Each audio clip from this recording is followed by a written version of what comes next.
Yom tidak sama dengan 24 jam. Belum ada matahari loh, hari pertama, ini hari ketiga. Loh Pak, nggak ada matahari tumbuhan bisa tumbuh. Tumbuhan itu perlu cahaya, bukan perlu matahari. Lah cahayanya dari mana?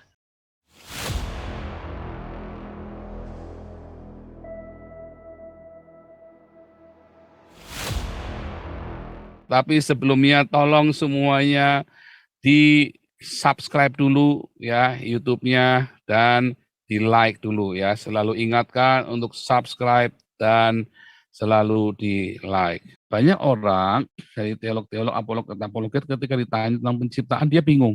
7 hari selesai, bingung. Ada manusia gua, bingung. Dinosaurus, bingung, nggak bisa jawab. Karena dia tidak membaca dengan cara orang Yahudi membaca. Ya, tapi dia membacanya 7 hari. Pemikirannya adalah hari menurut budaya Anda, budaya dari Helenis. Nah, sekarang kita mau belajar. Nah, ini ada bentuknya yang namanya bumi. Itu ya. Nah, terus hari ketiga, Proi Hemera Tritos, Yom Selisi. Yom itu Yom tidak sama dengan 24 jam. Tapi Yom adalah dari terbit terang sampai terang itu hilang terang. Ya, itulah satu Yom. Belum ada matahari loh, hari pertama, ini hari ketiga. Lihat hari ketiga. Ya. Dan ada satu dataran yang kering dikasih nama Arets atau Eres. Ya, satu planet yang namanya bumi. Biarlah bumi menghasilkan tumbuhan. Loh Pak, nggak ada matahari tumbuhan bisa tumbuh. Percaya saya, bisa.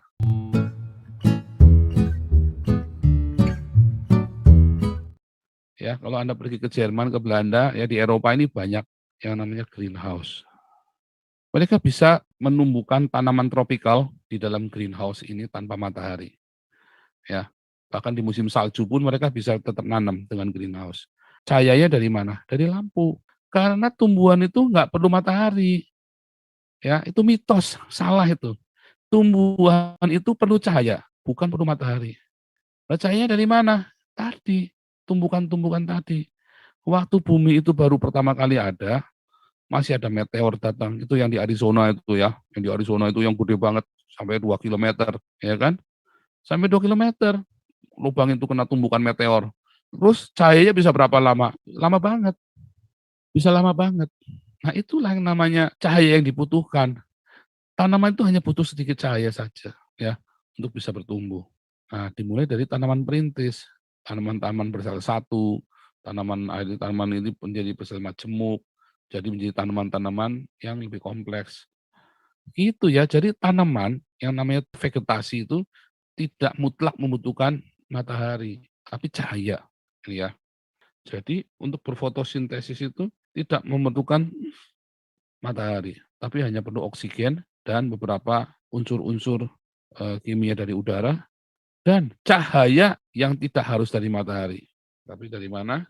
Ini cahaya dengan lambda atau panjang gelombang tertentu. Jadi tanpa matahari bisa nggak? Bisa, pakai lampu. Ya kan, pakai UV, pakai apa? Cahaya biru, cahaya hijau dibikin. Ya, kalau Anda pernah masuk ke greenhouse, dulu kan saya kan dari teknologi pertanian ya kan, jadi saya ngerti ini. Gitu ya. Nah, lihat, ini adalah batas lambda yang diperlukan oleh tanaman. Sehingga kita bisa menciptakan sendiri cahaya itu. Jadi tanaman itu nggak perlu matahari ya. Jadi, kok belum ada matahari sudah ada tumbuhan? Ya memang nggak perlu matahari, hanya perlu cahaya dari mana? Ya dari komet, dari mana yang jatuh ke bumi yang meledak. Gitu ya.